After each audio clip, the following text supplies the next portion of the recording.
Hey everybody, Casual Dad Plays here, back with another helpful Civ 7 video. This time we're doing a tier list, the most epic of tier lists, on all the Civs in Civilization 7, starting from Antiquity, going through the Modern Age.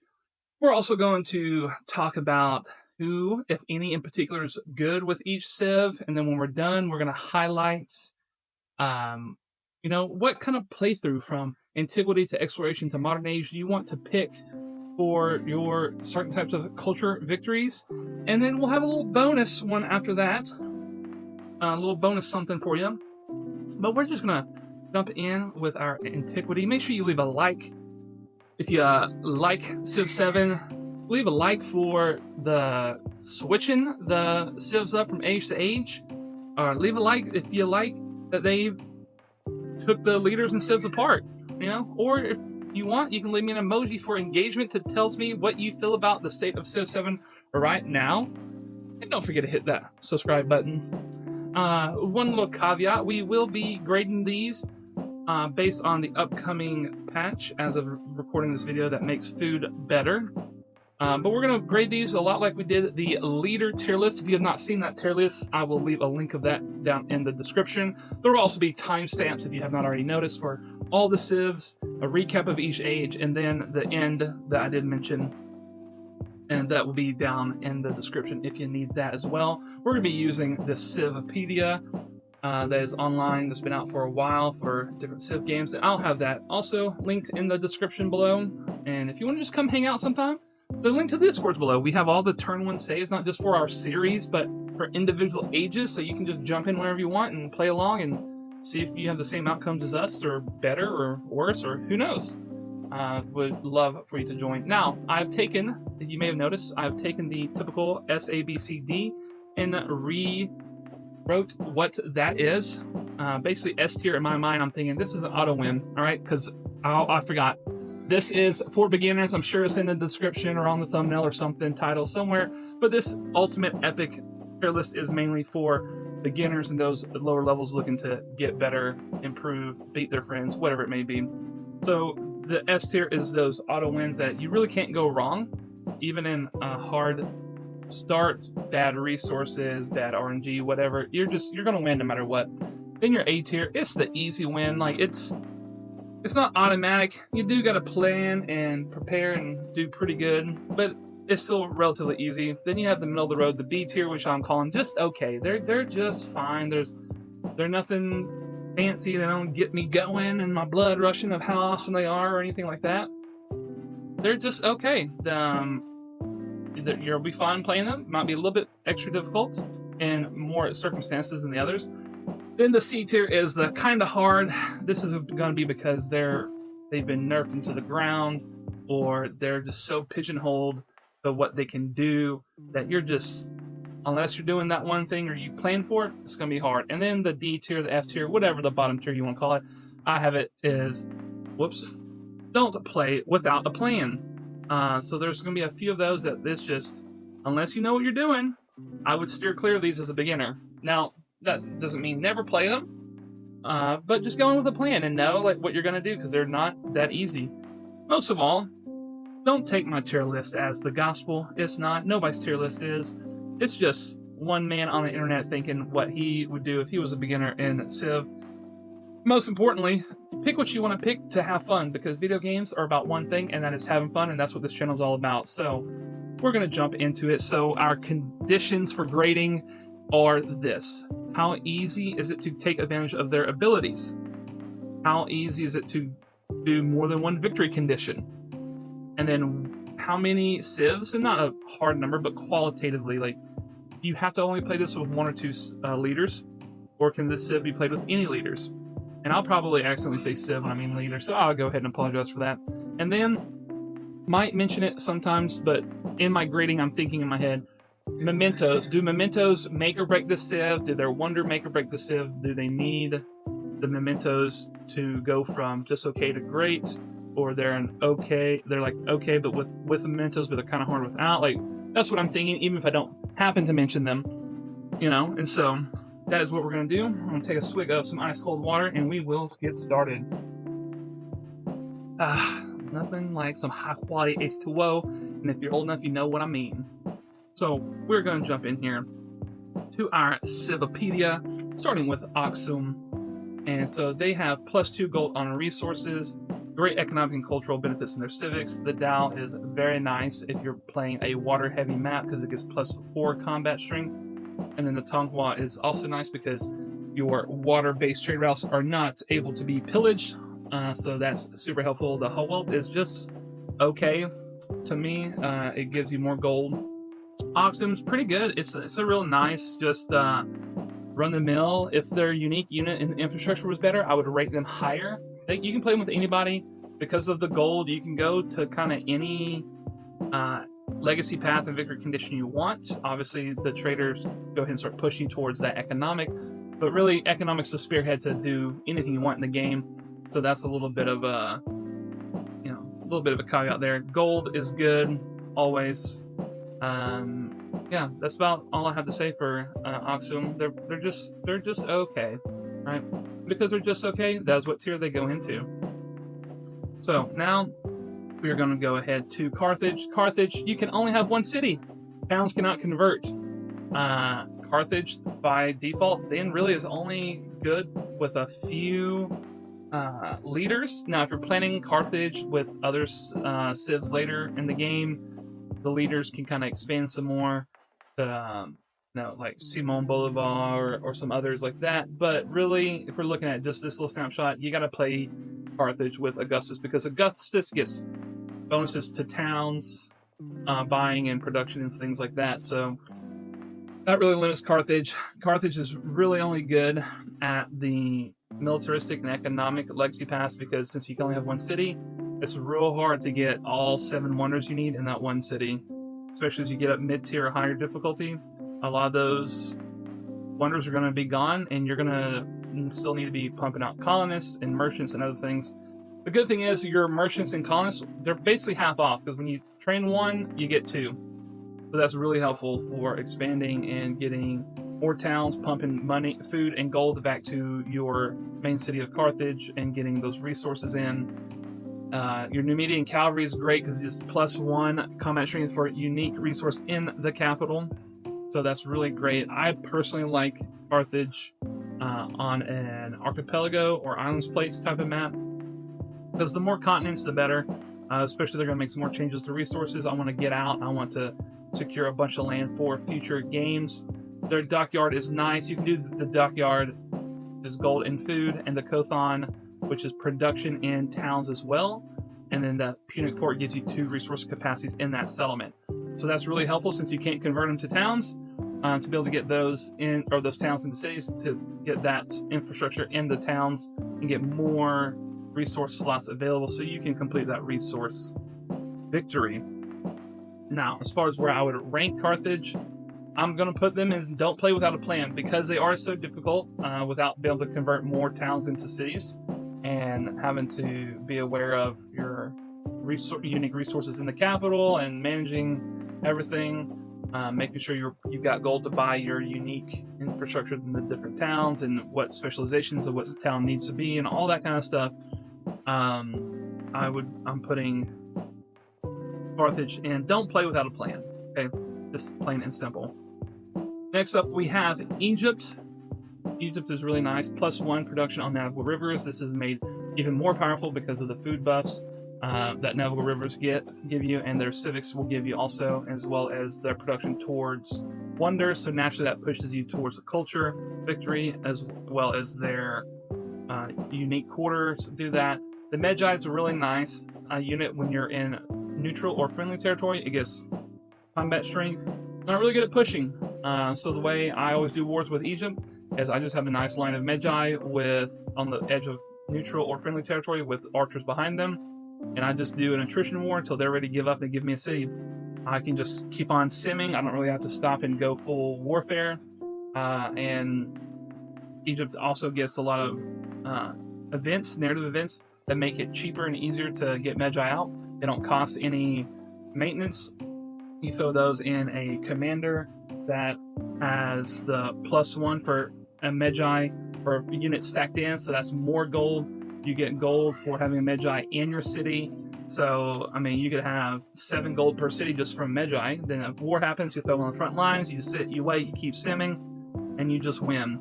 The Chajiti is pretty cool. It's great person that you get at random. They have Imhotep and others in there that help with constructing wonders quickly. That really pushes it in that economic, cultural side of things. But depending on how the game goes, Egypt's really easy to go into any other sort of victory condition. And along with the pyramids and the growth you get from the navigable rivers and the production, it really helps you just do really whatever you want. Egypt can be played by anybody. It needs a little bit of memento help if you want to go beyond economic and cultural. So I put Egypt as just okay. They're not hard. They're not bad. They're just middle of the road. Okay. Next up, we have Greece.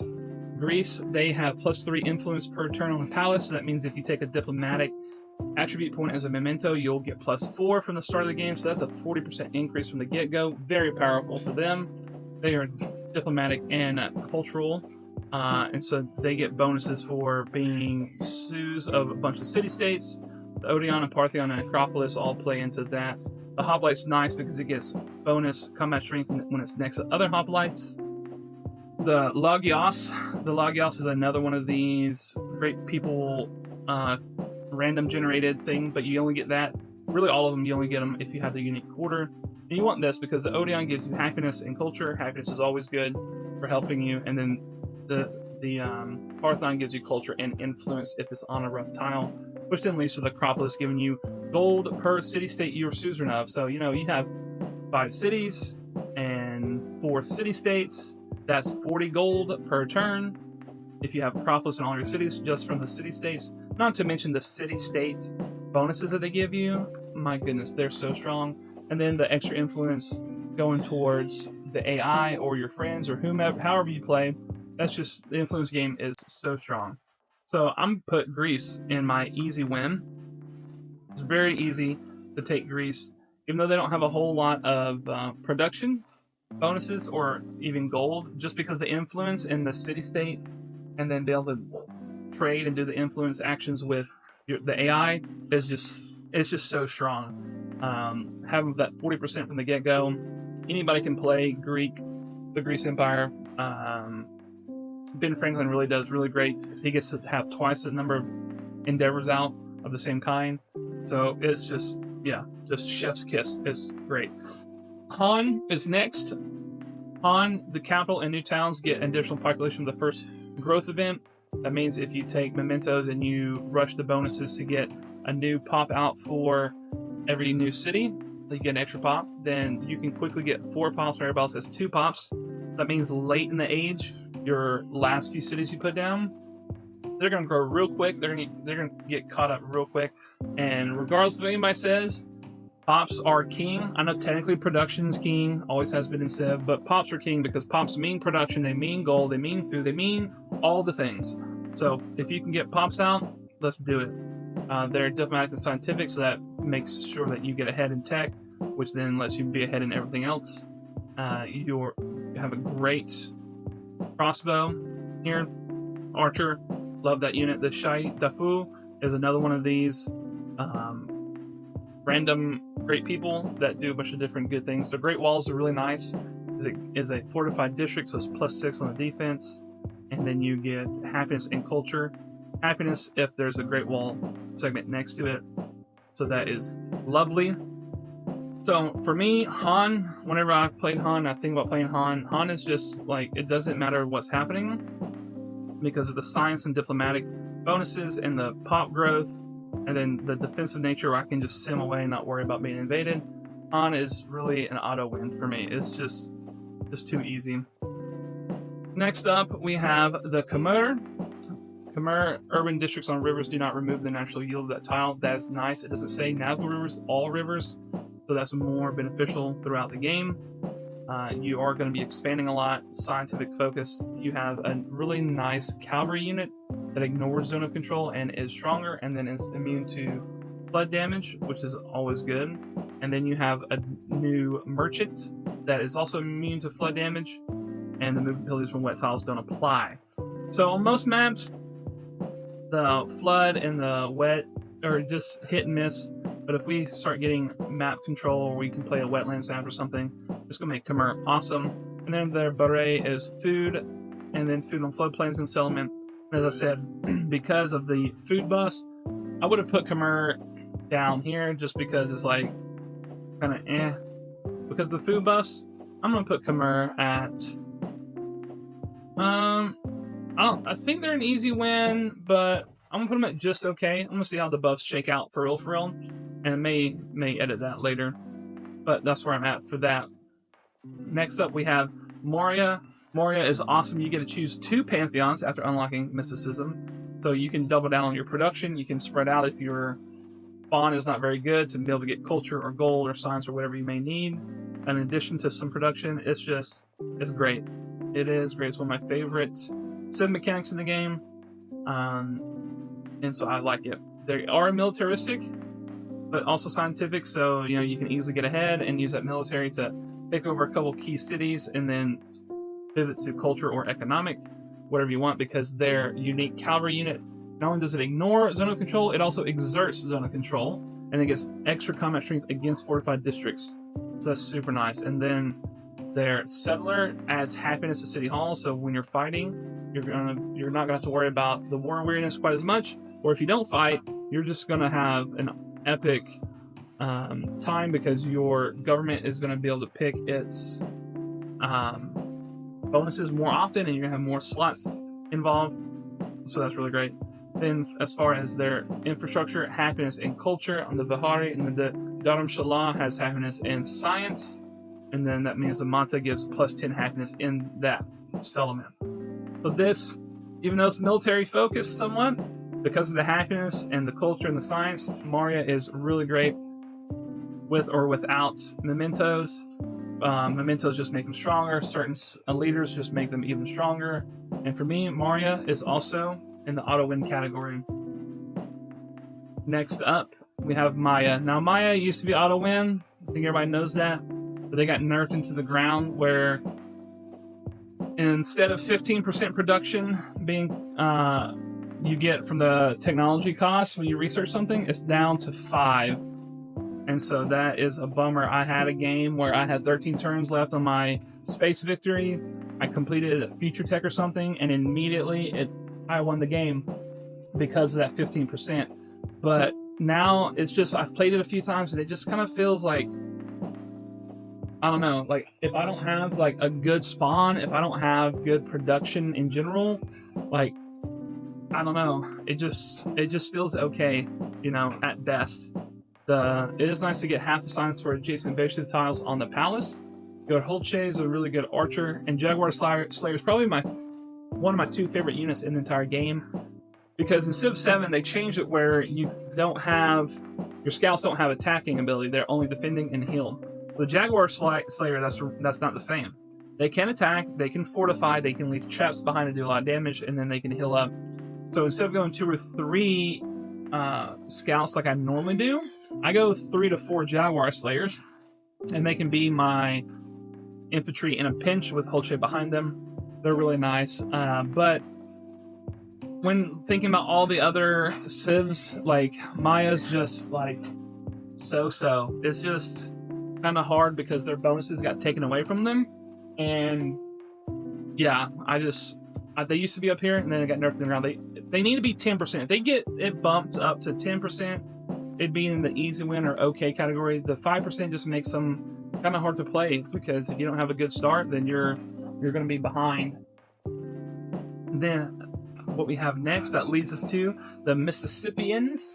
All buildings receive food adjacency. So they were already good. To me, before the food buffs, Mississippi was already, top tier. And this just cements it with the food changes. Because then you get some good bonuses in with your civics. Gelatin for pottery, you get gold. And then other ones, you get golden happiness on imported resources. And that just goes up throughout the ages. So by the end of the game, you'll be getting 200 gold per turn from that one policy. It's really nice. It gives bonuses in there for production towards buildings. and gold towards adjacencies. So the places you're already going to want to do adjacencies on, that's just going to get even better. They have my favorite unit in the game, the Burning Arrow, because it gives a dot attack. There's been dots in the game with nuclear fallout because there would be damage over time, like each turn. But Burning Arrow is the first unit that has it. Really good for offensive or defensive purposes. I really like it. Their merchant here is really nice because you get extra gold depending on how many resources are at that destination city. So if there's 1, tender speed is 25 gold. If it's 4, is 100 gold. So you can get a lot of gold very easily with Mississippi. The pot comp's nice. It doesn't take away the warehouse buffs, and it gives you food and gold. Sometimes for adjacency, sometimes if you're planning to do a city or current town, don't waste the time because it's probably going to get overtaken with science building or a production building unless you have a lot of resources and a lot of opportunity. Just know it's good for towns and it's so for cities. But for me, because you're growing so fast, you got such good defensive capabilities, but then you've got production in there plus economic, you just snowball. And really, Mississippi to me is the top auto win. It's not even close, in my opinion, that is. Now let's move on to Persia. Persia, the infantry units get 3 combat strength when attacking. Their immortal units heal up when they kill a unit, and then their commander starts with initiative. They have some good economic and militaristic civics, extra settlement limits, and those types of things. The Paradisa is pretty good. It gives you some gold, culture, and happiness. And it cannot be built adjacent to another one. But there's no limit. You can have several of these in each city, each town. So those are really nice. However, because Persia is so focused on military with everything they have to do, there's like nothing really that they can do otherwise. It's very difficult unless you know what you're doing about using that military to go take somebody's really big cities, but then they're kind of disconnected from your empire, and it can get a mess. So for beginners, I put Persia as kind of hard, definitely easier than Carthage, but you got to be careful playing as Persia. Then to round out our Antiquity Age civs, we have Rome, which is +1 culture on districts in the capital and towns. Very nice. Their culture can get sped up when they are making units. There's a card in here that gives you culture based on the unit production. So that's really nice. And so your Basilica, you get gold and then influence on your adjacency. The Temple of Jupiter, you get happiness and culture. So all of those are really nice, and they help you get ahead in any which way, but obviously cultural and militaristic is the best. When you pair it with Augustus, you can really crank out those wonders, and from the extra production you get from towns, super good. The Forum gives you culture and gold for every tradition in the government. So you have 5 cities, and you have, what is it, like 5 or 6 traditions. That's a lot of gold just from that right there. And so Rome's really good. The Legion has increased combat strength based on traditions. The Legatus is really good every 3 levels. He can plant a town. So if you do choose to go that military focus and they're getting a lot of level ups, you don't really have to worry about trading settlers because you can just plop down a city, have it quickly invested in and get to 7 pops, so you can make it a fort town in your campaigns or whatever else you want to do. It's really great. I love the Legatus unit, and so that means for me, Rome's always been this way. It's been like pretty good starter. Rome and Egypt has always been pretty good starters. Some Romes and Egypt have been better than others. I think Rome is actually a pretty easy win, because you have the defensive military capabilities to just do what you want, but you have the culture that gets you your unlocks, gets you the wonders and everything that you need. And so that's going to round out our Antiquity Age civs, and next up we will start on our Exploration Age. And now with our first Exploration Age civ, that is going to be Abbasid. And to get Abbasids, and we'll be starting with this going forward, is how do you unlock them. Of course, you can start with the Exploration Age and pick whoever. But starting from the Antiquity Age, you have to improve 3 camels, play as Egypt, Persia, or Ibn Battuta to unlock Abbasids. And their unique ability is you get 30 gold for each royal population of the city when you create a specialist. Think about that. If you have 10 rural population, I say that because of the reliquary belief that you get a relic for converting a city with 10 rural population or an area of 10 rural population. So let's just imagine you had 10 rural population in one city. Okay, that's 300 gold every time you make a specialist in that city.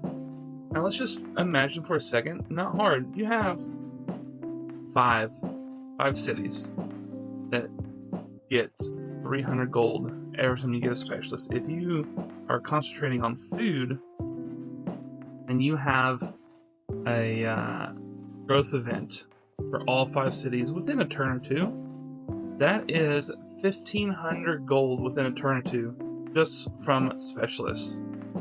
That's insane. Okay? Absolutely insane. Takes a little bit to get there, but it's still insane. I mean, you could get that from the beginning if you want to, if you're still not growing, or if you're done growing, I should say, on certain cities. But definitely by the end, halfway through in the end of the age, you're getting so much gold that it's not even funny. Nice little scientific and cultural attributes. Their Memluk is good. It ignores zone of control, but exerts zone of control. It is a very good defensive unit because it gets +1 combat for every urban population and settlement that is stationed. However, it is lower combat strength, otherwise 30 versus 40 for cavalry. So mainly for defensive purposes. Can be used offensively, but mostly defensively. And the Alim is another great person generator. You get random bonuses to different things. It's really nice. And to get that, you have to unlock with the mosque, which gives you happiness and then culture and happiness adjacencies. The madrasa is science with science adjacencies. Then the the ulema gives +1 science to all specialists in this city. So super powerful, super good, pretty easy to play. You do need to play it out a little bit because you don't want to have your buildings taking up 1 hex each. You want them really crunched together. That maximizes your specialist yields anyways, but then that keeps your urban yields out there so that you can get a bunch of gold for your specialists. Gold is nice. You got a little bit of culture, some happiness, and science, and so it's really well rounded. Abbasids for me are really good for beginners, I'd say. Any leader is going to be really good, but especially if you have Ibn Battuta, obviously, or you have Ada Lovelace, or Catherine the Great, or even Confucius be good. It's just fantastic. So for Abbasids, I want to put them in the auto win, and they very well may be, but to me they feel more in the easy win category because it depends on your last age. How did you go? How did you do? Did you get set up well? That kind of thing. For the Abbasids really to do well. So that's another thing I should have said at the beginning that I'm going to be adding on to the later civs is how well did you play previously? Assuming you played great, you had a great opening, it's probably an auto win. But for most times, not having the best game for whatever reason, there's still a really good civ. Putting them in the easy win, top tier, not the auto win category. Though it's like right on the edge to me. I'll give a think about it and may change it before the end of the video. Next up, we have Bulgaria. Now, Bulgaria is a militaristic civ, and the way you unlock it is just to have 3 altars, play as Greece or Persia. But even though they're militaristic, it's still not your usual go to war because of their pillaging. Whenever you pillage, you get food that is 50% of the yield or HP gained. to all your towns, and then your units get -3 strength against medieval walls. Just medieval walls. If there's no walls, or there's fortified spots or ancient walls, doesn't apply. And then your civics are really nice because it starts giving you more bonuses to your pillaging and helps you take advantage of going to war and getting more health back, more of everything while pillaging. And this food is great for the towns. It helps to grow your cities fast.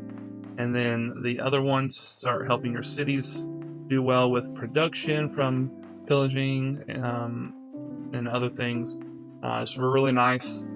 The boyar, their cavalry, is a really nice unit.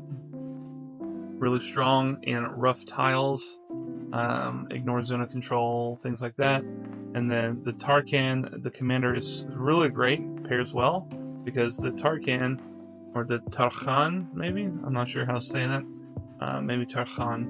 And anyways, it allows units inside his zone of control to pillage without wasting movement. So literally with the boyar, if you get like 4 movement on the boyar, you can pillage, move 1, pillage, move 1, pillage. Like, it's just insane. And then the hidden fortress is really nice. It goes on a rough terrain.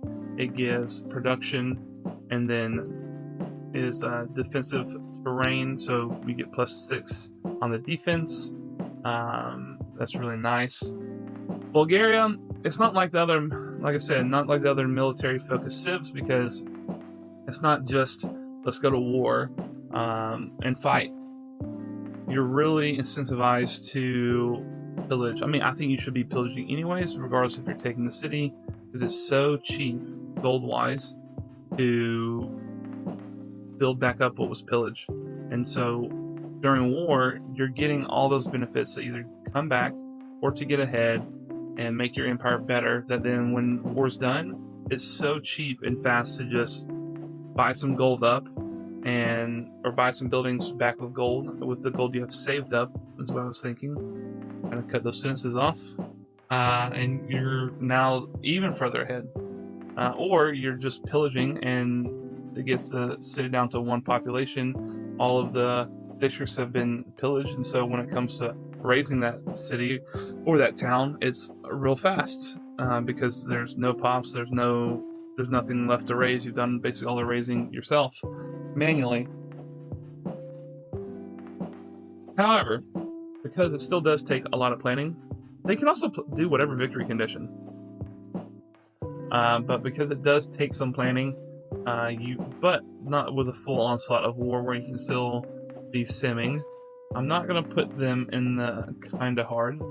I think their abilities make them so good that they're just in the okay spot, especially for beginners. Mementos, not really going to add or take away just because the pillaging aspect is so strong. If this was a different tier list for just overall in ideal circumstances, Bulgaria is probably S tier, because if you know what you're doing and you go to war, you are going to just zoom ahead. I had a recent game as a Mina, did not go well. It was Mississippi, but I had to switch into Bulgaria because everybody was attacking me, and we had to wait for a wave or 2 onslaught in the defensive position.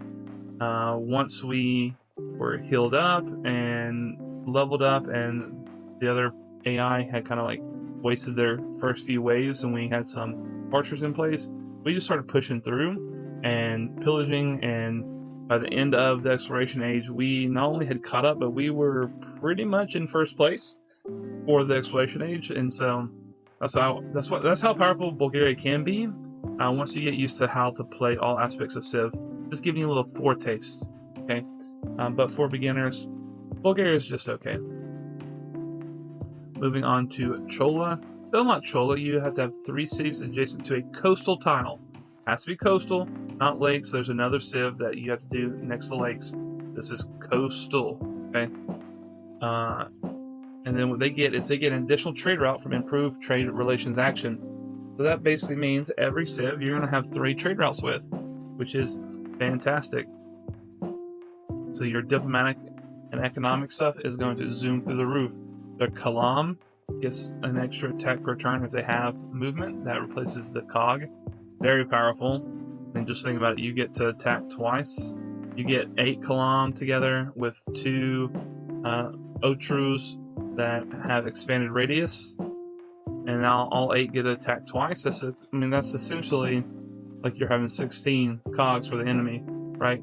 It's insane. And then the Otru, their naval commander, is nice because any opposing combat units in the radius, they get reduced combat shrink. So that's nice. That's why I like to go with the expanded radius as my first combination for these guys. It just makes it just even more powerful. And so that's what you should do. So the Anjuvananam gives gold and then some production for his naval units, which is nice. The Monogramam gives happiness and then gold adjacency. And that all ends up with the 500 Lords unique quarter, which just gives increased trade range, 5 for land, 15 for the sea routes. So for Chola, for a beginner, like they're pretty good. Like the additional trade route is super handy if you plan for it.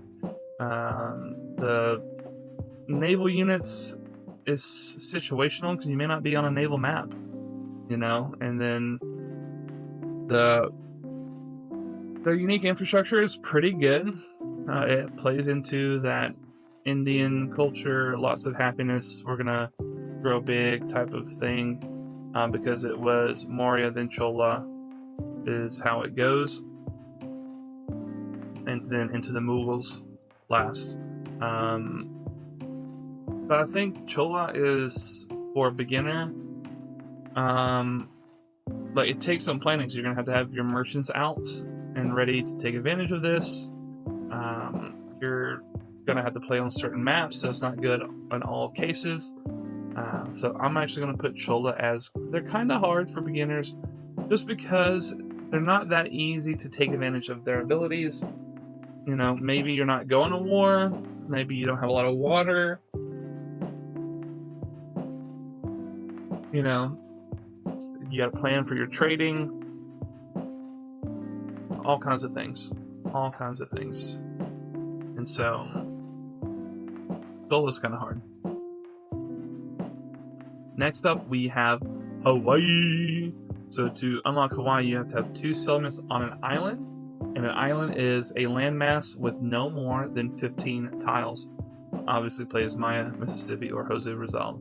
So Hawaii is pretty much the go-to, for me, the go-to cultural civ in the exploration age. Almost everybody else is some version of military or expansion,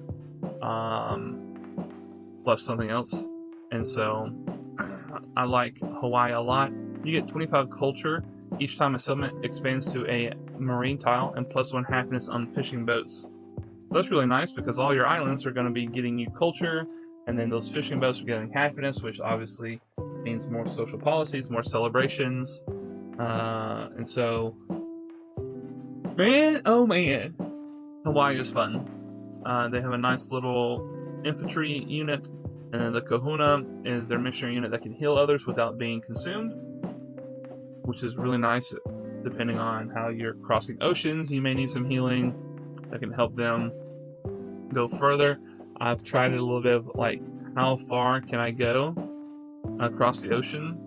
And I kind of want to make a little meme short one day of like 20 kahunas in a row, just healing the one in front of them, and then there's a cog in front of the last kahuna that's in the middle of the ocean with, you know, not having shipbuilding, so it takes damage per turn, but then that kahuna heals it, and the kahuna behind that one heals that kahuna, and just see how far like we could get that together. I think that'd be really hilarious to see if you could just have units go across the ocean that way.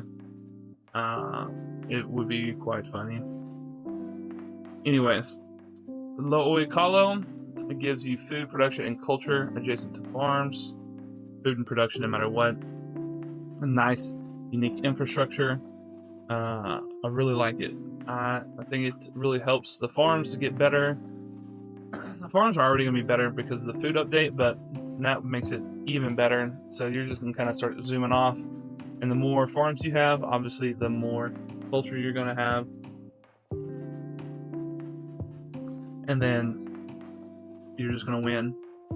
And especially in the exploration age, culture, it's pretty easy to get the reliquaries if you do it right. But then the culture of all the unlocks you get, the different things you're doing, it's really nice to have high culture and exploration age just to get through all of those civics.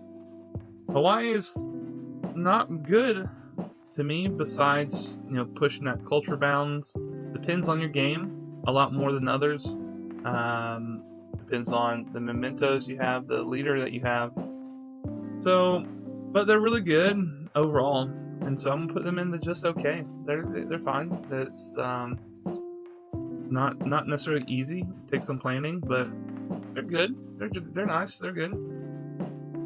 Moving on to Inca. Inca, you have to have 3 settlements with at least 3 mountains each. That's 9 mountains total. 3 in each settlement. Be Maya, Mississippi, or Pachacuti. So, Inca's ability, they finally get those mountain tiles to be productive. You have 2 food and 1 production on mountains. And a frog in the throat, evidently. Let me grab some water.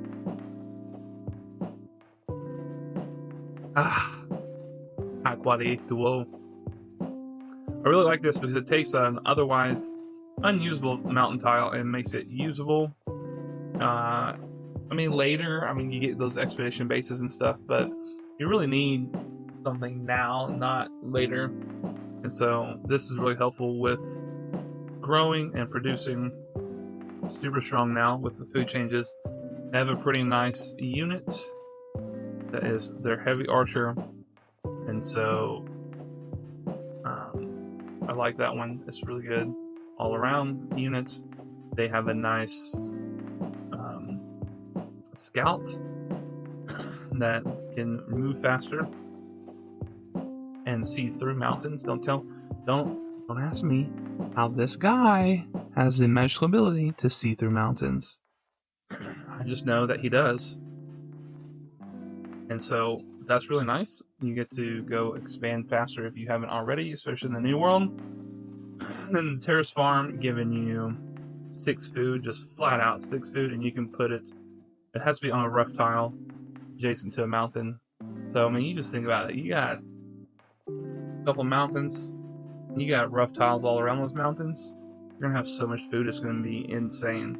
That's like equivalent to a really good garden with adjacencies, and all that has to do is just be on a rough tile next to a mountain. You get 2 or 3 of those, that city is gonna be booming. That town booming is fantastic. However, this is another one of those that it kind of falls because of the planning that you have to have in the Antiquity Age. And by that I mean having settlements with mountains in them. Otherwise, you don't really get a bonus. And without this bonus, the rest of this is just okay. And you may not, if you don't have a mountain in the city, you can't even do your terrace farm. And so, what good is that city? Now, you could have towns with their specialties, understood. But it's just, you got to plan for it. And so, the planning's not hard. If the planning was hard, I'd put it down below. If it wasn't for planning, it would be up here, just because of the food and the production. I think it's very strong, and the planning's not too hard. You can work with anybody, mementos or not, it doesn't really matter. So I'm putting them in just okay. Make sure you leave me comments about this as you watch, and let me know if you agree with certain choices or not. Would love to hear your opinion about that. Let me know what you think. We're going on to Majapahit. So for Majapahit, you have to have either improve 3 pearls, or have at least 3 naval trade routes. Be Khmer, Maurya, or Qing. So Majapahit, all their cities, except the capital, have increased specialist limit. However, this is the downside. Once the exploration age ends, this limit goes away and they become inactive until you increase that specialist limit again, right? And so I'm going to like it's not great, right? Because you're coming along here, you're building, you know, you're starting to get really good, and you're taking off. Exploration age ends right here, and then automatically, like not even that, automatically your cities are like back down here for modern age, and you're having to regrow. And yeah, eventually you'll like take off even faster. But this section right here of like, oh, specialists, great. Now that limit is gone and your cities drop. Like you're dropping even like already because of the adjacencies go away and you have just the base yields when you switch ages. And then you take the specialist limits, the specialists away also. That just makes Majapahit not feel great if you don't know how to play well, if you don't get super far ahead, because think about it, you have 5 specialists over the typical limit. That means at the start of the modern age, until you increase specialist limit, your cities have lost 5 population and they're just sitting there doing nothing. And so it's like, well, what in the world are we doing? Like, why am I playing it? Now, it can be good, don't get me wrong, it can be good if you know what you're doing. But for beginners, I can already tell you, this is going to be one to stay away from. Ketbang's a nice military, naval units. The Padanda is nice. You get gold and culture when you convert a settlement to your religion. It's their missionary. The Meru gives happiness and happiness adjacencies. Andi Bintur gives culture and culture adjacencies. And then the Pura gives you a relic whenever you complete it. So that's nice if you're having trouble getting your relics. Do a Pura in every city and you'll get, 6-7 relics depending on how many cities you have.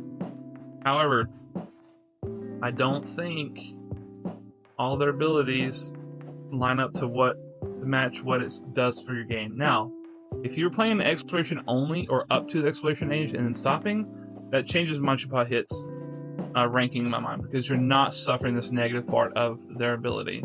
You're only getting the positive. But I'm looking at this for the whole game. You're going to have to do some planning. Your abilities and things can be really good.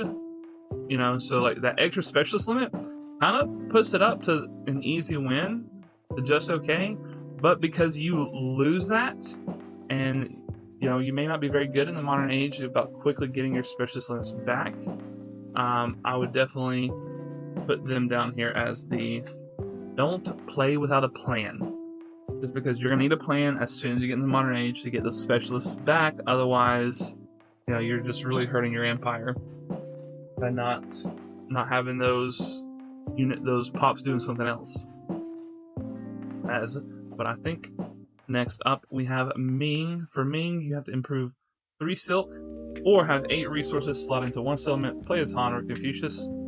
Ming is nice. You get extra science in the capital, but you lose 15 science for each social policy slotted into your government. Not tradition though, so you bring all your previous traditions over and play mostly those. Not going to see a science penalty. This one is fun. It really helps to zoom in ahead.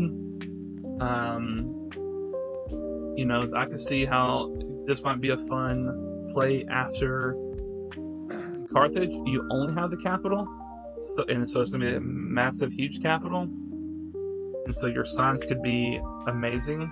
And then you just make sure you don't put very many policies in your government, and you keep that. I mean, it's possible to play with other people as well and other leaders, but it just takes a little bit of planning and remembering to put as many traditions in as possible. Otherwise, it's really good economically and scientifically. Their military unit here is a infantry unit, but it has a ranged attack. I love that. And then the Mandarin, another random generated great person. Great, is it? No, that was a different one. My apologies. It's the merchant. He gets gold for creating a road. Not sure if I've ever intentionally created a road, but I'm going to try that out. And then the Ming Great Wall is a little different than the other Great Wall for Han. You don't get the happiness for adjacent Great Wall pieces. You still get culture and gold, and then 6 combat strength when defending. So it's still great.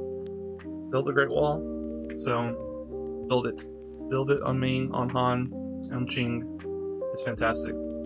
So for Ming, where I would place it, is really good science, really good economic victory, really good even on the military side. Has a little bit of trouble for culture victories, but you know, culture changes, and so you're getting reliquaries. Not hurt too bad by not having high culture in the exploration age. But I'm gonna put them in an easy win, just because that extra science and the extra gold you get just really helps to zoom you ahead. The only thing you gotta remember is to put as many traditions in the government as possible, and you will be a-okay. Well, I'm looking at them next to Abbasids. I don't think they're as good as Abbasid. I think I'm gonna have to drop them down. I don't think they're as good as Abbasid. Yeah. When I compare them to Abbasid, they're just okay. It's either that or Abbasid has to go up to auto win. But I don't think they go up to auto win, so I think Ming's more in line with these. Anyways, now let's move right along. Let me know in the comments if you agree with Ming placement or not, because I did change it there at the last second. We're going to go to Mongolia. To get Mongolia, you have to improve 3 horses or have 3 siege units, play as Han or Persia. Mongolia has a bit of a unique ability. So when you capture opposing settlements, you get the strongest cavalry units you can currently train. However, you get minus 50% production towards settlers. So it's harder to make your own settlers. They really want you to go and capture. And so normally you get victory points for the non-sophisticated orbis, the military victory path for settlements in distant lands. But with the Mongolia, you also get points for conquer settlements in the homelands, because what did Mongolia do? They raided. So they want to play into that. So it's really good military and expansionist. The Urdu, their camp, happens to be where they get the word Urdu for the language, because it's the language of the camp. Anyways, this is nice. It refreshes your movement ability. So literally, your Keshegs, your Noyans, full of Keshegs, it can go across the entire map in one turn if you plan it right. So it doesn't even matter if it's a straight line of Ortus or this windy path of Ortus, right? Just build them, and you will be able to move around so fast. It's going to be, feels like you're cheating, right? The Keshegs is a good cavalry unit, and then the Noyan, it has increased flanking and increased movement. So like you're just going around killing people so fast, flanking bonuses and moving all around the continent super fast. So like the Ortu is the first thing you build in a newly conquered city, so that you can get your reinforcements out faster and you can just start steamrolling people. However, for beginners, Mongolia is don't play without a plan. Very easy, because they are just so focused on military. You have to know where you're putting your Ortus. You have to know, where everything's coming from and going, and just you only have that one option of military victory.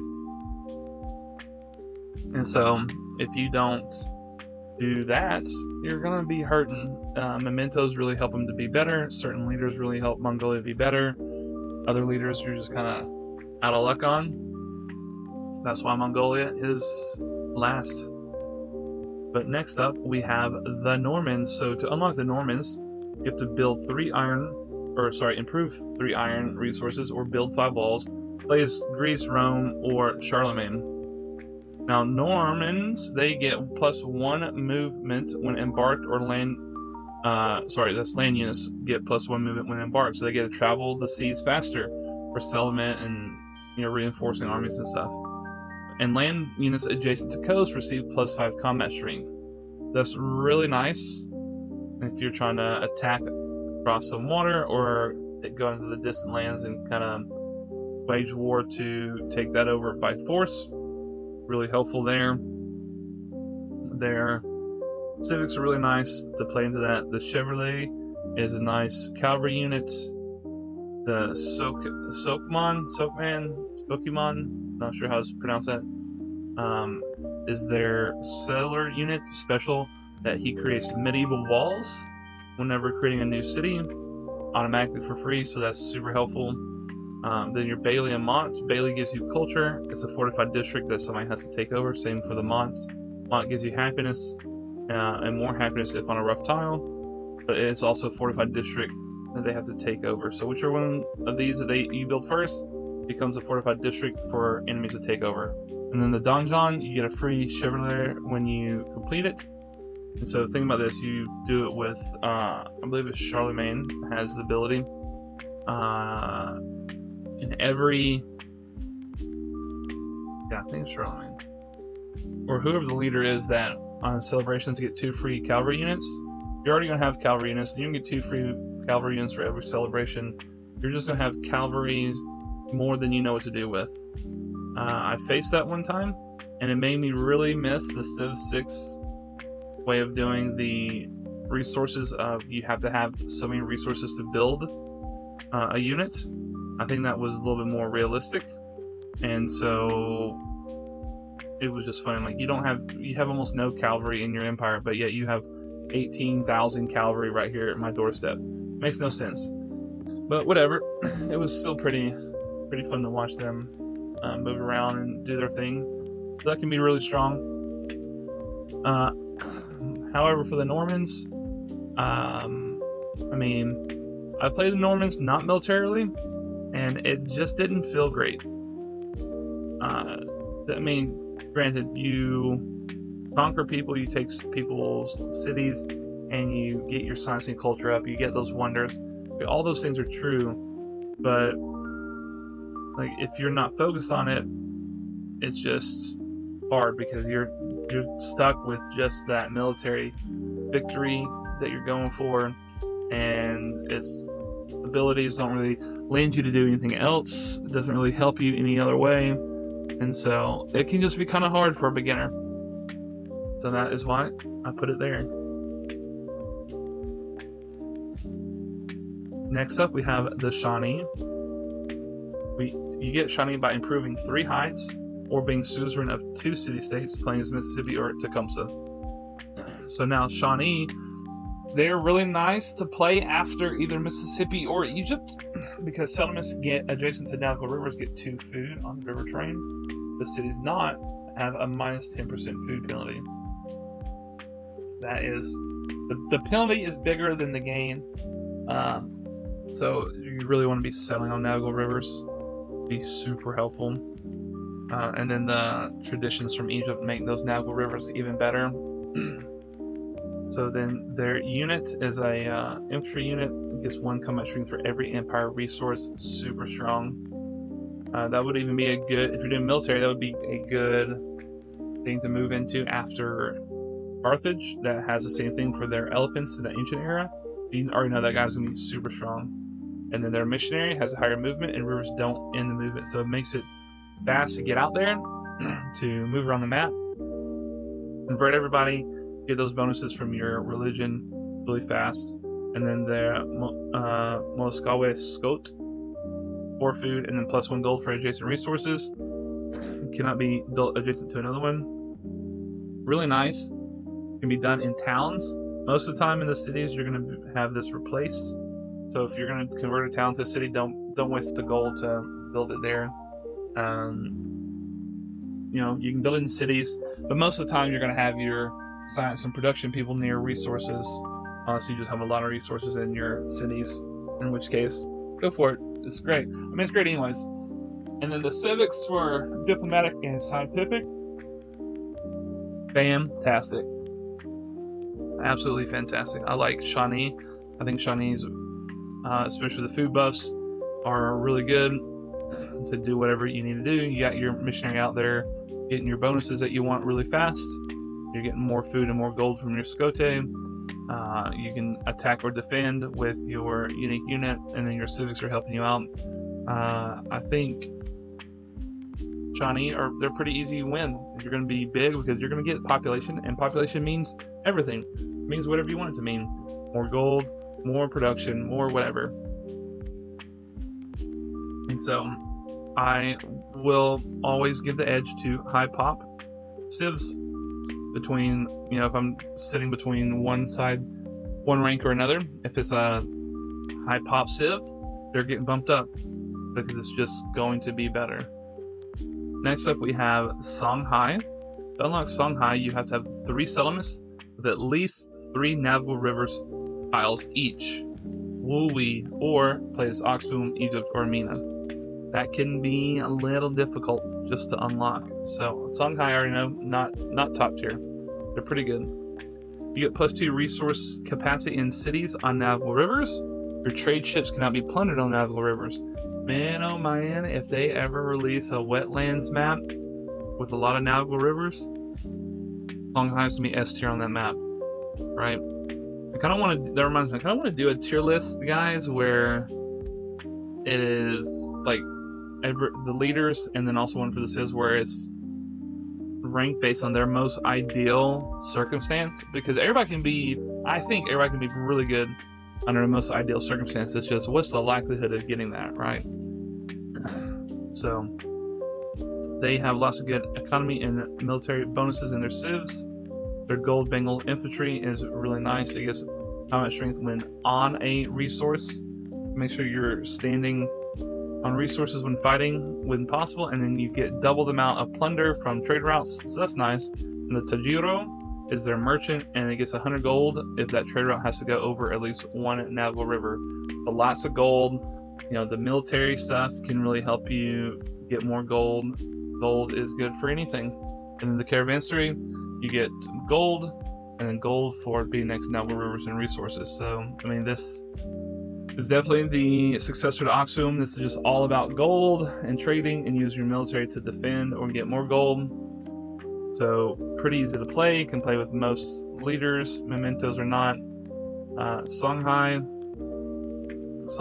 I think is it's a pretty easy win. You got so much gold that you can just kind of do what you want. You can buy more military, you can buy your science, you can buy your culture, you can buy your happiness buildings, like buy merchants to do more trading. Like it's just too easy, right? Like it's not an auto win by any stretch, because you do have to think about things and put forth some thought, but it is pretty easy.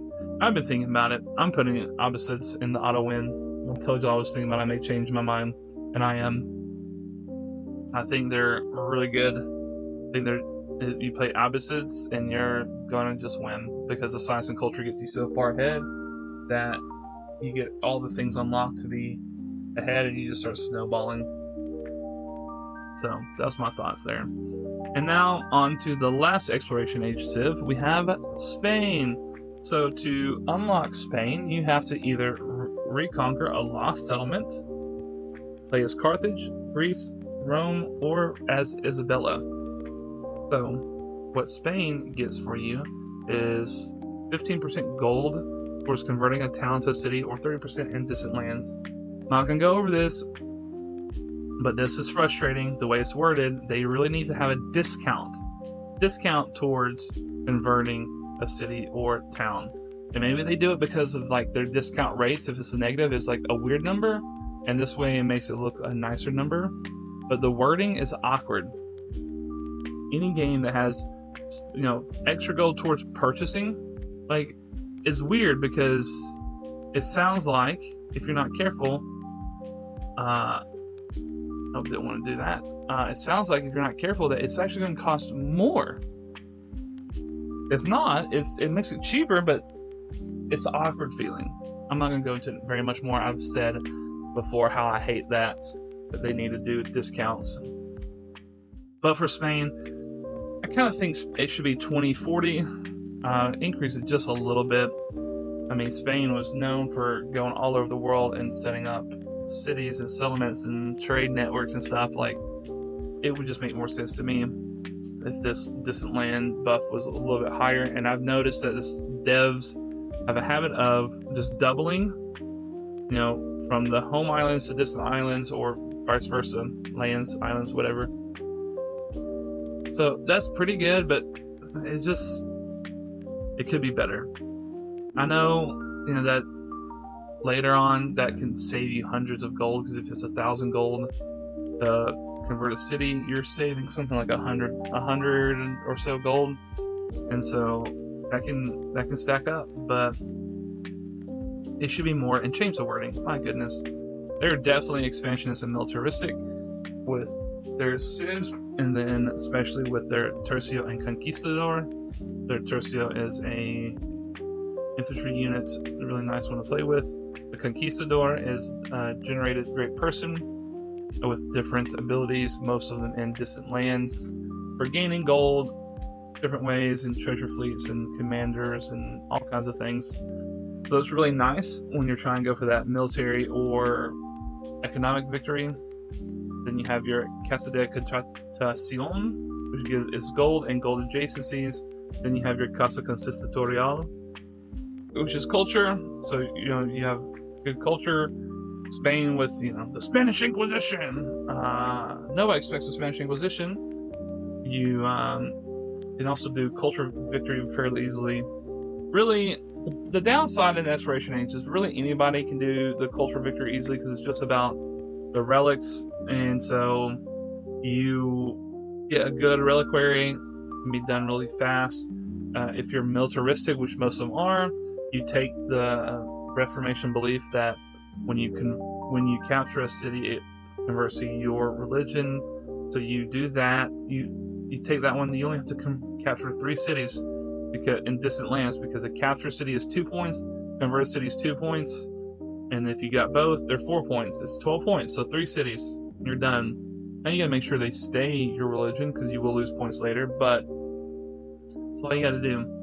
Anyways, those 2 buildings create the plaza, which is 2 gold in the settlement for every settlement in distant land. So you really want to push all. You don't want to do any more. If you're planning to do Spain, then in Antiquity, have a nice, I would say, pretty tight knit setup of your where your cities are, and then just plan to just go all out into the distant lands. Try to see if you can get any knowledge ahead of time, because sometimes, depending on how the maps are laid out, you can see the coastal waters from your land in Antiquity, so you know exactly where to go to.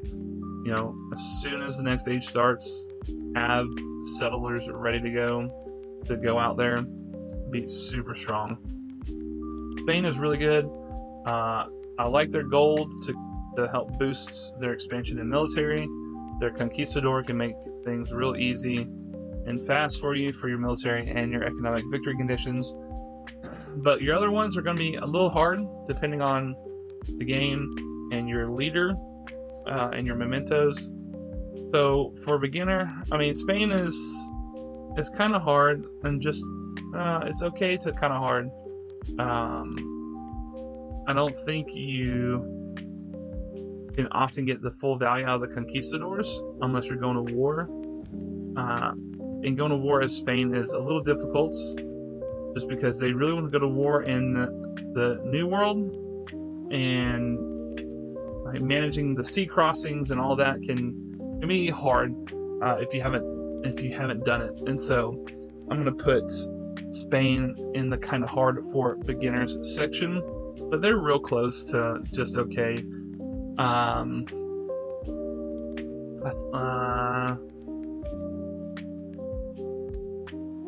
I'll put them there. I think the gold towards converting helps them out, and then their unique infrastructure really helps them out. They're okay. They're towards the bottom of the okay. I would pick any of these other ones before them, but I think that's where I'm gonna have them. And that concludes our Exploration Age. And so take a quick look. Let me know if I should change things around if you don't agree. Maybe some need to go up, or some need to go down, or what have you. So let me know in the comments what you think about the Exploration Age. So now we're going to move into the Modern Age. To start off the Modern Age, we're going to go with the lovely America. Now, as an American, I'm sure some people are going to say, "Oh, but Gansel, Dad, you are such a homer, okay? Like, you just so biased because you're American and you think America's great and blah, blah, blah."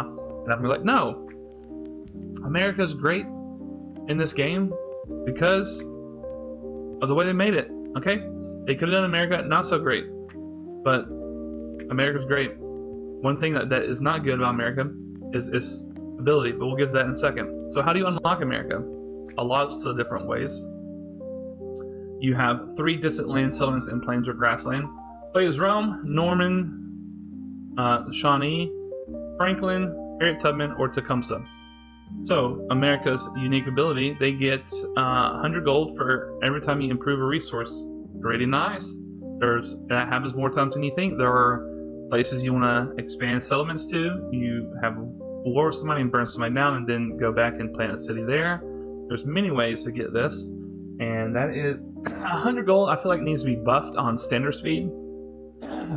Just because normally, but at the start of the modern age on deity, I'm getting like 500 gold a turn at the start, and then by the end I'm getting thousands of gold per turn. And so I think that needs to be buffed a little bit, maybe 150 or 200, something like that. Because while there are opportunities, there's not a lot, and it kind of takes a little bit. And so there's like this pathway where like you can get the improved new resources, but at that time in the game, your gold per turn has gone up so much that, you know, how much impact does it really have? Don't get me wrong, I'll always take some gold, alright? But it's just, in general, how strong is that ability? Their civics are great, lots of good economy and production bonuses in their civics, as well as culture and science. Their unique units. The Marine is pretty good. Has the amphibious ability so that it doesn't have any embarkation costs or penalties. That's really nice. The Prospector is where it makes it. It's a completely unique unit. Nobody has this unit. It's not a rebrand of another unit. Basically, what it lets you do is you can go outside of your normal city reach and claim a resource, and it claims all the tiles straight back. So it doesn't do the area of effects like normal claiming tiles does. It's literally a straight line. And so far I've gotten out to 5 tiles away from my city center with this. And it's really good. I really like it. It pairs well with the unique ability because oftentimes there are, you know, those little spots of land that are, you know, just outside the city because of freshwater settles or other better resource settles or resource densities or whatever reason it is, right? That there's not all your cities are perfectly close so that you get all the tiles. Well, this lets you do it. This also makes me think that they may have a civilization or a leader in the future that lets you automatically go to a 4th ring instead of a 3rd ring around the city, which would be probably a little bit overpowered, I think, or something. I think there's gonna be something where like the Prospector, that you go beyond the 3 rings. Anyways, not enough speculating. Let's get back to America. So the rail yard, production and production adjacencies. The steel mill, more production, and you get gold adjacencies. So I mean, you're just doubling down on production. And then your industrial park, you get 2 resource capacity in the settlement, which is fantastic because then once you have your factory set up, you have extra 2 resources. So you get factories, your monopolies, even faster, and the production just makes everything in the city goes faster. Really, you can end up doing anything with America. America, to me, is an auto win, and there's no question about it. You don't really have to do much of anything, and America's you just pick which condition you want to win as, and it is great. Next up is Old Britannia. So to have Britannia, you have to have 2 fleet commanders. Start as Rome, Norm, or Ada Lovelace. And for the British, they have plus 25% towards purchasing buildings and 25% towards production, towards constructing buildings. This one's easy to do the math. It's 20% off. 20% off. Didn't mean to click that link. Sorry about that, guys. 20% off gold purchasing and 20% off of production towards buildings, but it costs 50% more to convert towns into cities. Not too bad. They are also economic and expansionists with really good economy. I like their antiquarian. You get culture based on, like every time you do get an artifact, based on how far away from the capital is the antiquarian. when they discovered that artifact. The Revenge is pretty good. It's a nice little naval unit. I would prefer, if I could combine these two, I would take the Prospector from America and the Revenge from the British, and it would be fantastic. The manufacturing is really nice. Either that or Rail Yard would be good. And then the Royal Exchange. I honestly would probably rather have the Royal Exchange over the Steel Mill. And then the Financial Center, you get +2 gold for every connected settlement, which can be super strong. I'd still rather have the Industrial Park though, just because of how the production and then that resource capacity shortens the game. That's just less turns to get your Monopoly out, your resources out to get that Monopoly Legacy Path and then Victory done. And so, I got a frog in my throat or something. Do not know what's up with this. I apologize, guys. I've been trying to mute it, but not always catching it in time. So for the British, why is this out of order? The British, I mean, I think the British are also pretty much an auto win. I mean, you think about it, the gold and the production lets you do whatever you want. The Antiquarian helps you with your culture. The Revenge helps you with the ideology, taking stuff on islands and stuff. So that, yeah, I think I'm pretty good with that. Now onto Buganda. For Buganda, this is the one I was saying earlier. You have to have 2 settlements with their city centers adjacent to a lake. Or Chola is adjacent to the coast. This is adjacent to the lake. So you also be Abbasid, Songhai, or Amina to unlock Buganda. So Buganda, they get additional culture when pillaging buildings or improvements. So there's some pillages that you get culture for, where they get even more culture on those, and then culture on everything else. Equal to the yield or healing gained.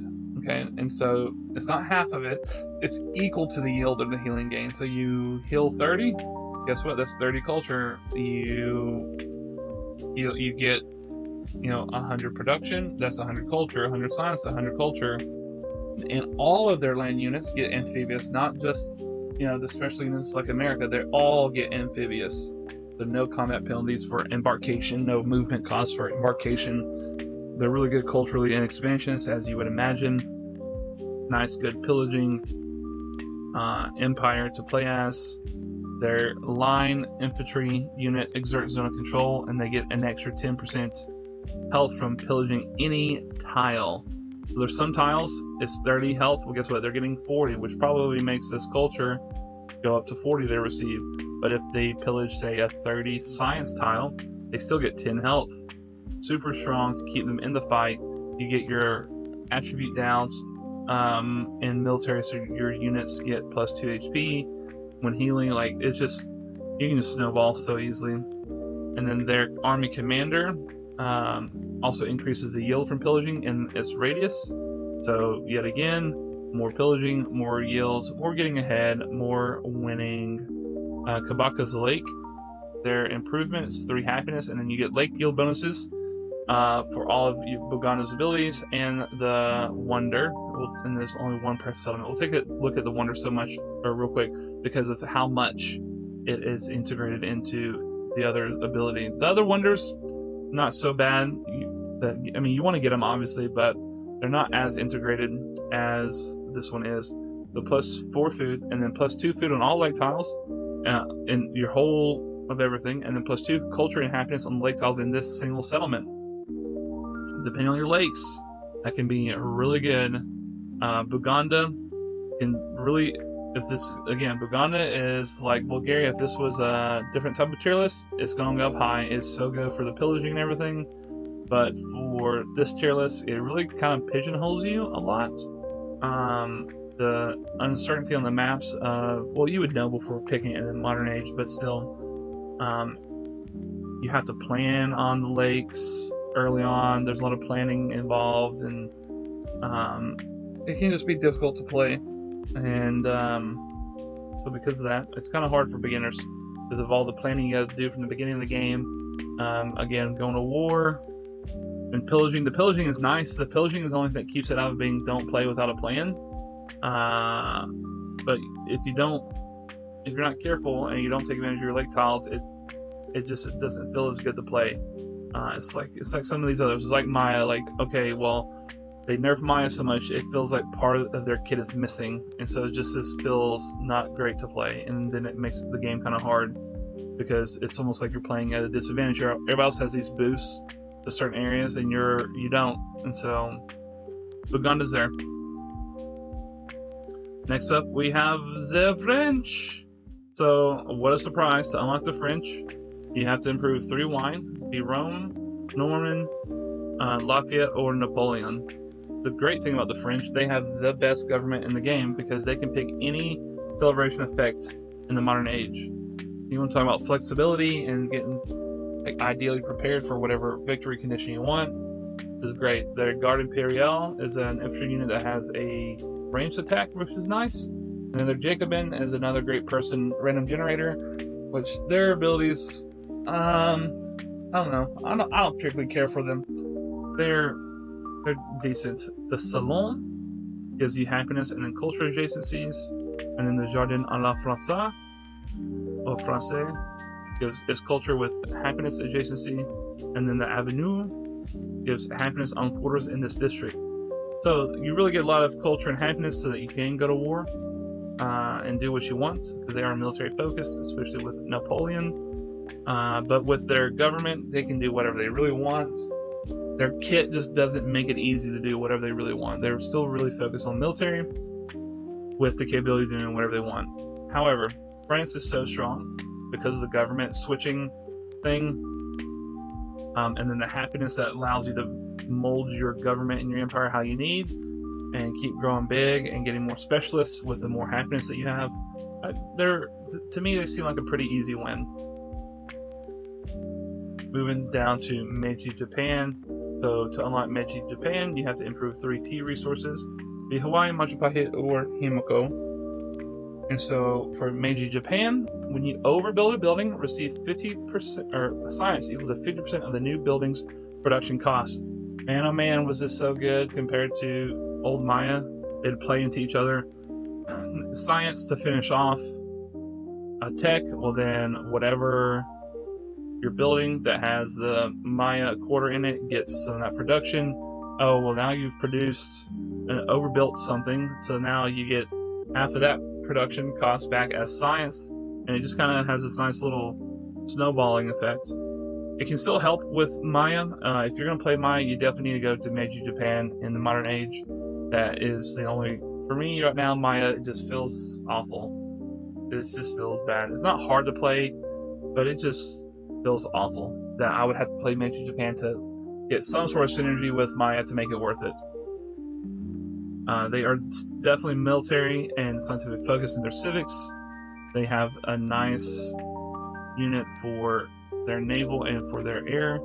I wish they didn't have both their units being military units, but it is what it is. They could have done something for production or merchant or something, but it is what it is. It just kind of holds them back from being better. Their unique units, you have the Jukogyo, which gives you production and production adjacencies. The Ginkgo gives you gold and gold adjacencies. And the Zaibatsu, your buildings adjacent get gold and production, and you get 1+1 resource capacity in that settlement.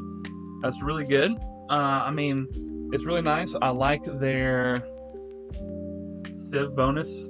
It's their unique ability is one of the best ones in the game, and so that's what really helps it. Because of the military focus, it would be better. I put them as an easy win. They would be auto win if it wasn't for having so much military focus for their unique units and in their civics. But regardless, because of the production and gold they get, they can do a lot of things pretty easily. And then the science, obviously, that produces production. You can use that for your culture things. It's just, yeah. It's pretty good. It's just pretty good. Moving on to Mexico. For Mexico, you have to have 3 distant land settlements in the desert or tropical. The Maya, Inca, Shawnee, Spain, Isabel, or Tecumseh. Mexico, I'm already going to tell you it's going to be a hard one. Alright, because you only have 1 government type and 1 effect. Alright, but it boosts your culture by 30% for 10 turns. Which is all fine and dandy, but remember, your culture victory is based on getting artifacts. And that comes at the very beginning of the modern age, of getting that unlocked and then training those units. So, I mean, it might help you with war, depending on different situations, but it just feels bad. And, it's a combination of things, but it just feels bad. Hard to play. Cultural and diplomatic is what they say, but they have a lot of war-focused things. So their soldaderos is an infantry unit, and then the revolucionario is a random person, a great person generator, and it's all about fighting. So, I mean, the culture helps get you ahead and get you military bonuses that you can fight with. So, but it doesn't feel great to only have that 30% culture boost.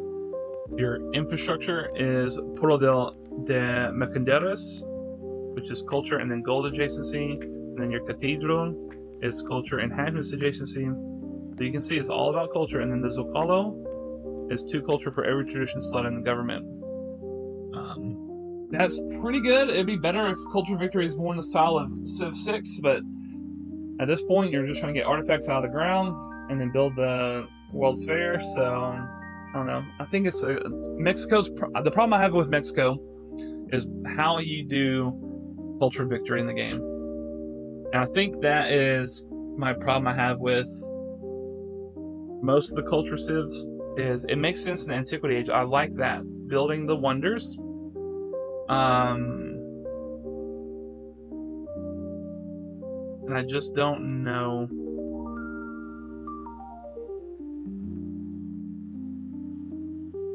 They still could keep the reliquary and artifact system for giving you bonuses to the game. Like if they switched it up where relics gave you like different relics at random or something, it gave you different bonuses. Or maybe keep relics as is, but the artifacts, because you don't know, you could have different artifacts give you different bonuses, but you have to do something else for your culture victory in the modern age, because it just this is why I don't like culture victory. All right, we're gonna stay on this for a second. So let's just take the modern age, because that's all that matters is modern age. You can win however you want coming up until that. So it's less true for the other ages, mostly because they fix it after Antiquity Age. Everything's the same. Your science and antiquity is getting the codices, and then culture is building the wonders. Okay, well, you could keep building wonders for economic value or scientific value in the other ages, but they don't. They just kind of let the wonders go to the side, and I'm going to talk about that more in my wonders tier list I'm going to release soon. But let's just think about the modern age. Science. What are you going to do for science? You have to build things. You have to progress. You have to shoot off rockets. For Railroad Tycoon, you have to have your factories, and you have to have resources slotted in, and you generate those every turn. And in military, you've got to take over people, that have wait till you have ideology and take over other people better if they don't have your same ideology. But culture is just like, alright, well, I guess I'll just go excavate these 15 things, or not even, because I'll get narrative events for other ones, and then I'll go build this World's Fair and we're done. Like to me, culture is the least satisfying winning condition. That may just be me. And so, as a result, all culture civs in my mind are just not great. They don't feel great to play. I know that's a tangent, and we'll talk about it some more later. But yeah, so because Mexico is so geared towards culture, but you don't need culture to win a culture victory. That's my point. That's what I don't like about culture victory in Civ 7. You don't need culture to win. After Antiquity Age, you don't need it to win, because your unlocks happen so early in the tech tree, in the civic tree. You don't really need culture to win, right? Like, there's a couple games I completely ignored culture, and I still had cultural golden legacy ages. So Mexico, because that just is, it just is a feels bad. It just is, just don't play without a plan, because it's just hard, right? It pigeonholes you, and you don't really get a lot of bonuses to do anything else, and you don't even need the culture, really. So yeah, don't play without a plan. Next up is the Mughals. Mughals you get by improving 3 salt, or having at least 4 trade routes with unique civilizations. So bigger in the maps, easier it is to unlock the Mughals. Play Persia, Abbasid, and Chola, and their unique ability is they get extra gold from all sources, but they have minus 25% for all other yields. I would probably just rather have those yields, because so plus 75%, that's not even doubling your gold from all resources, right? 100% would have done that. And to me, gold is, and other people too have heard say this, gold is probably 4 or 5 gold towards production or science or culture. And so not only getting, not even getting it doubled, just is like, man, I don't know if I want to, like, just imagine you lost 2 science. That means you need to gain 8 gold, but you're probably not gaining 8 gold. So I don't know if I like that. It's nice if you're unsure about what you want to do, and you're going to war and you just want gold for units. Like, there's definitely use cases for it, but I'm just out. Jury's out. Their economic expansion is for sure. Their sepoy is really nice infantry, has ranged attacks against fortified districts and siege units, so that uses bombard. It's really nice unit for bombarding cities. Then you have your Zamindar, which is a unique settler unit, and it increases population for new settlements, gets them up to speed faster, which is helpful because really, if you're settling brand new settlements in the modern age, not taking over your enemy, it's like kind of like, what are you doing? Like, I know there's a lot of gold and stuff, so you can get up to speed fast, but at the same time, it's just like, what are you even doing? And then their unique infrastructure is the step well, which is gold and then food on adjacent farms. Cannot be placed next to another step well. Really good now that there are buffs to the food and for the farms. For the Mughals, like, they're pretty good. They're not hard to play. It's just you got to keep in mind that you're gonna have less yields than you would otherwise. But they're just okay to play to me. They're just okay. And that's just nothing else to say. I'm gonna move to Nepal. I'm gonna go ahead and say Nepal is gonna be in the bottom portions just because of how hard it is to unlock and play. So for Nepal, you have to have 3 settlements with at least 5 mountains each. My goodness. Or play as Maurya, Chola, or Asoka. So the good thing is, all warehouse buildings apply to mountain tiles. That's nice, but they cost more gold and happens maintenance. Not so nice. Their culture and diplomatic civics are really nice.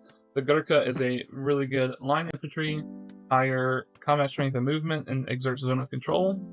And for just 10% extra production, that's fine. The Sherpa is their scout, and as a scout itself, purely a scout, it just feels bad. Because why are you scouting in the modern age? There's a few cases that I understand, but once you get to satellites, you launch your rocket, you see everything anyway, so it's just like, why is this there? However, Sherpas are the way that you create the Highland Power Station, the unique improvement. I'm not sure I necessarily like this 2-step process to get the unique improvement, but the unique improvement is pretty good. You get production and culture, and it has to be on a mountain tile.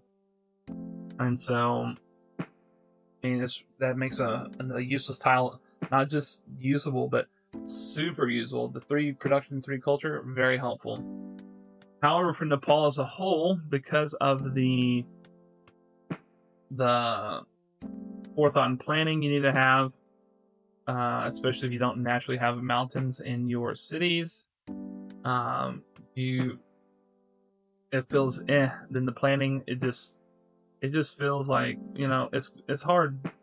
I would not play Nepal without a plan.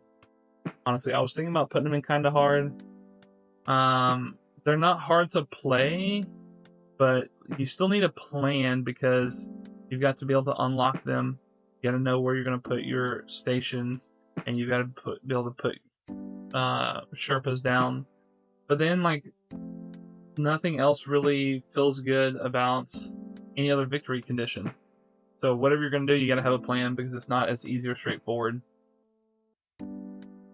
So now we're moving to Prussia. Prussia, you have 3 army commanders or improve 3 Niter, be Rome or Friedrich. So Prussia gets +1 combat strength for every unfriendly or worse relationship. That's nice. The Hussar and Stuka, nice military units to help blitz people down. Their diplomatic and militaristic civics are really nice to help with any warfare you may have. And then their unique infrastructure is a unique railroad that gives you gold and production on rule tiles. So that's really nice. You combine this with having been Abbasid, where you want lots of rule tiles, and man, you are going to be taking off. They're pretty good. They're okay at anything, but they're really good at military victory. It's not hard to play them.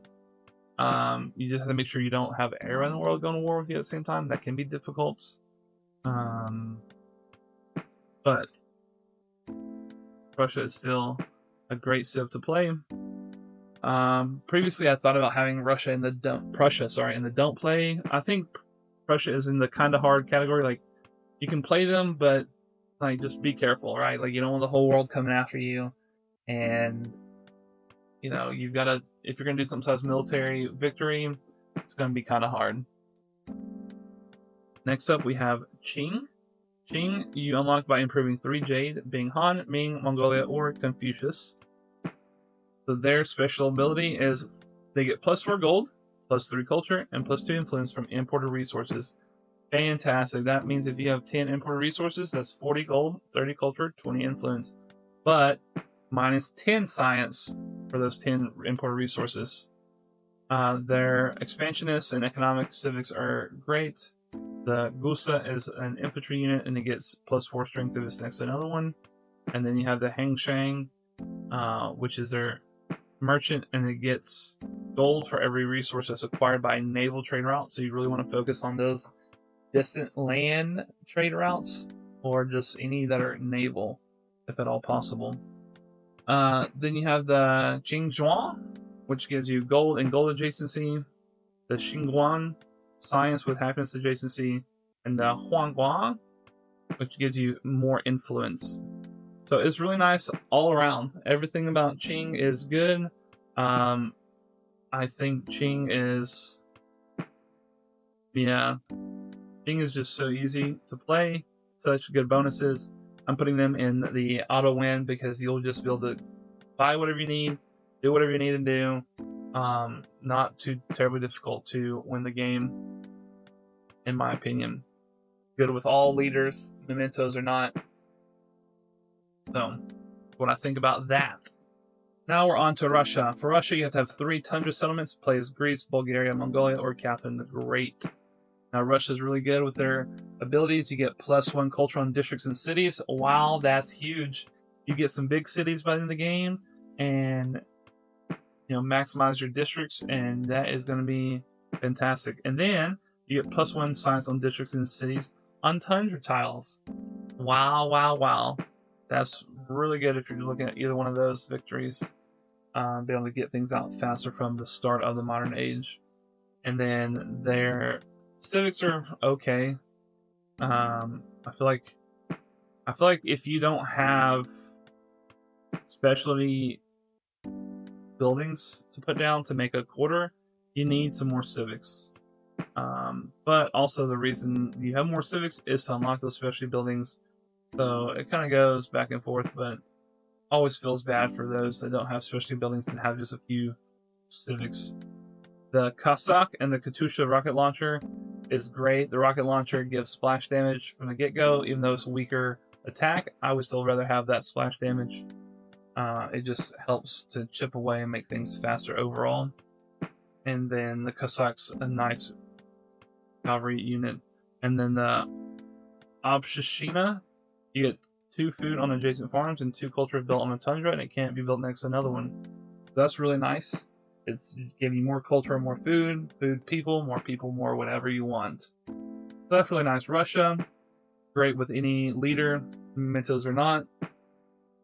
Russia, because there's a little bit of planning because of the whole tundra thing, and then you've got your units are all military. They don't get the auto win, but they are an easy win. Russia is very easy to play, and so that's where I put it. Now, next up, and last but certainly not least, is Siam. So for Siam, you have to have 4 temples, Khmer or Chola, to unlock. And for Siam, you get a diplomatic action that lets you to automatically seize a city-state. Is that what I'm reading right? Immediately convert an independent power to a city-state with you as a suzerain. Yes. So you get to seize a city-state faster, like immediately, but it costs more influence. So you want to be banking that influence before modern age if you're picking these guys. Their culture and diplomatic, civics are pretty good. They have a nice field cannon replacement with this cannon on top of an elephant. And then the Upurats, you have another great person random generator, which is nice because it's almost all about production and influence, so it really helps you with those city-states. And then the Bang, every time I see this, I always think bang bang shrimp, and it always makes me really hungry. Or Thai food. It gives you +3 culture and +3 happiness, but it must be built on a navigable river. So, we have some navigable river civs here, and this one kind of like rounds it off. Siam, it's not hard to play necessarily. It just feels it doesn't feel strong. It's it's easy to play as far as like using its abilities, but as far as like winning, it's kind of hard because it just feels flat. It feels like something's missing, and because of that, I'm putting them in kind of hard. So, if I could get this frog on my throat, apologize. Did not hit that mute button in time. That's not too bad. I think the devs did a good job of mixing up the civs for beginners. A few of these could have gone either way. I've thought about this a number of times and could have put these any number of which ways. But this is your total tier list from Antiquity Age to Modern Age. But don't go anywhere. We're about to go over potential paths for each victory condition. Not going to talk about my problems I have with the victory conditions. So I'm just going to stay in line with each victory condition, and then we're going to have a bonus wild card one afterwards. So stay tuned for that to see which ones show up there. So we're going to reset this real fast. And we're going to start at the Antiquity Age and then go through. And we're starting with culture, then military, then economic, and then science. So really, in the Antiquity Age, for me, you have 2 choices. You have Egypt or Rome. Egypt, I think, is better because Antiquity Age, you're building wonders, and their civics help you build those wonders faster. And, Rome can definitely do it. It's just, you have to be a little bit more on top of your game. And Augustus really helps because of the extra production he gets from towns. Egypt, it's really easy as Egypt, especially if you get a good spawn. So either one of those, but my preferred would be Egypt. Then when we go into Exploration Age, you have Majapahit, but because of their settlement specialist limits going away, that really only leaves one good one, and that is Hawaii. Hawaii is really good culture. If you're playing as Egypt, then you're going to be by the coast. You're going to have navigable rivers and stuff, so you're going to be able to play into Hawaii's bonuses really easily. The hard part is when you leave that and you go into the Modern Age. I'm just kidding, it's not hard. There's the Modern Age civs, there is one city one civ that you should be picking for culture victory, and that's Mexico. Even though in Modern Age you're worried about those artifacts, be able to get that out a little bit faster with your increased culture from the start. If you have good happiness built up from Hawaii, you can start pretty quick with a celebration that gets even more culture, so that you're getting your artifact, your explorer, sorry, out faster to get those artifacts, and then get the mastery so that they get them by natural wonders. And then you're just going to be getting narrative events to get more artifacts. So that's it for culture victory. Now, if we are looking at military victory, if you're insisting on doing that, I do say you need to be careful as a beginner doing military, because you can lose track of simming, and then all your gains you've made go away because the AI just keeps simming, your friends keep simming, and you're not, and you're just producing units, and you will fall behind. And so you have to be careful. If it wasn't for Carthage's unique ability, I would probably put them up there. You certainly could put Rome up there. They're really good. But I think it's just a no-brainer that Persia is the king for military victories in the Antiquity Age. The extra combat strength, the initiative on your commanders, and then your units heal after a kill. Like, throw in some military mementos, and it's game over. So easy. It's hard to pick it in the Exploration Age because so many Exploration Age civs are military focused or have military as part of their kit, but really it comes down to these two right here. It comes down to Bulgaria and Mongolia. Now, Mongolia is harder to play, in my opinion, and so I'm going to pull out Mongolia and leave Bulgaria because of the pillaging. You can still go to the distant lands, so that will then help you in your modern age. And with the pillaging, whether you're simming or not, it's going to keep you from falling behind. So that's super powerful, super beneficial, and that is why I picked them over Mongolia. Now, when you get into the modern age, you can have several other options, but really your options are going to be down to Buganda and Prussia for me. And really what that comes down to, I mean, you could throw France in there too, but what it comes down to for me is, like, are you going to still be pillaging a lot because you're behind, or are you just, what are you going to be doing? Either one's fine. I think, though, that Prussia has a little bit of an edge just because of the military units. It makes it a little bit easier to push through and take those cities faster. If you just want to have a low, slow slog of a game where you're pillaging every tile as you take over cities because you're doing other things in the background, and then that's fine. For me personally, I just want to get done quick, so I pick Prussia over Buganda. But the choice is yours there. It really is 50-50, one way or the other. Next up, we have our economic victory. Economic victory, I mean, you could go with Aksum. They're pretty good at gold generating, but I actually like Mississippi because of their shell timber pottery civic and their bonus gold and food to adjacencies. I think it's really nice, really, really good to get you started. Sometimes you have resource slot issues with Mississippi, but you can get more towns and buildings out quicker, so that quickly goes away. Not a problem. And then moving into the Exploration Age, I think for Exploration Age, I like the Shawnee. Again, natural successor Inca could have been there, depending on if you have mountains or not. They're kind of tied. But most of the time, you're not going to have many mountains to make Inca worth it. But the Shawnee will always be worth it with their extra food, which then means extra everything from the populations. And so that's why I put Shawnee there. You're able to do your reliquaries faster, with their units, their missionary unit. You can get your treasure fleets faster because you're growing faster and everything. And yeah, so I think you just snowball to get to that science that unlocks the treasure fleets faster with more pop.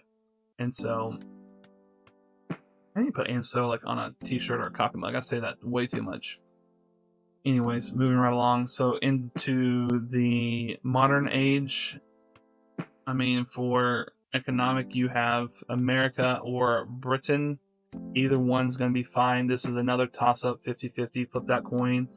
I don't know if I really would do anybody else for economic victory. I might give the edge to America just because of the resource capacity on their unique quarter. Lets you get out those monopoly points from your factories just that much faster. And that's the name of the game. And now we'll move into the science pathway. I would have had Maya up there earlier, but they nerfed her into the ground. Very sad. I also could put Maurya up there instead of Mississippi, by the way, or Khmer. I mean, they're really good, really nice all around. Just some of their civics things don't jive with me, so that's why I didn't have them up there. But for science, I'm going to put Han. I mean, I think it should be pretty obvious. They're the most scientific-based city in the Antiquity Age. And not city, but civ. It really helps get you off to a good start to be able to keep simming and grow the science. And so then, once you transition into the exploration age, I mean, I think it's a no-brainer. You go with the Abbasids because they're just so good with that science. You could do Ming, but I think Abbasid is just way better than Ming as far as going for that science victory. Because you need a science ahead to get those specialist limits unlocked, so that then you can hit your yields per tile with having those specialist limits there. And so I think that just happens faster with Abbasid than Ming, and so it's better. And as far as for the modern age, I mean, it's a no-brainer. It's Meiji Japan because of whether the production happens once you or the science you get from producing and overbuilding. Like, you're going to be overbuilding, like that's a given, and so you get extra science for that. Like, that's just crazy. That's so easy. So that's what it is here. My maybe not necessarily ideal, but pretty close to ideal legacy paths if you want for culture, military, economic, and science to go through. If you're not sure, or if you ever wonder, like, oh well, I started off this route, but it's not going well, so what should I do next age? Well, this can kind of help guide you. Again, as I said at the beginning, just make sure you're having fun. That's the name of the game. It's having fun. Now, let's reset one more time. I'm going to show you my overall favorite combination of civs for no matter what I want to play. If I just want to play and be able to react to what the game gives me, if I'm not sure how I want to win the game, and I'm just looking to kind of chill and have fun, like all these reasons and more, this is my what I'm calling wild card setup, so that no matter what happens, like you have a good chance of winning any victory condition. So to start off with, in Antiquity, it is going to be Mississippi for sure. And the reason it's Mississippi is because of the civics, that you get gold and happiness on imported resources, and that increases with age per age over the life of the game. And so by modern age, you're getting like 300 or so gold per turn because of the imported resources. You're getting over 100 happiness or so if you do it right, at least really high happiness. So with the gold and the happiness being so high, it lets you do whatever you want. Your cities are producing great, you're doing great. And then coming in with, where did it go? There we go. With the Shawnee. Shawnee in the exploration age, because of the food bonuses, now you're just taking that gold and you're converting towns into cities, and you're just growing huge, massive cities, lots of all the resources that you need. Lets you do whatever you want. Mississippi has a great archers, the burning arrows, so you can really defend yourself or push if you have to do military early. Shawnee, their unique infantry, because of all the trading you've probably done as Mississippi, have a lot of unique resources, and so they're going to be super strong without really trying. And then you move into modern age to cap it off, and it's going to be America. And so the reason that it's America is because of all the production in its kit and the extra gold. So like gold and production just stacked on top of each other literally means you can win however you want. There was an American game I did where I picked a different city, and I just had each of them work on a different win condition. Obviously, the Railroad Tycoon is easy. You just teleport to different cities and pay some gold and influence, and then you win. Fortunately, the gold influence, it increases with each one, and so you have to wait a few turns before you can actually do that. So we just did that until one of them got ahead and won, and I believe that game we won military victory, launching a nuke.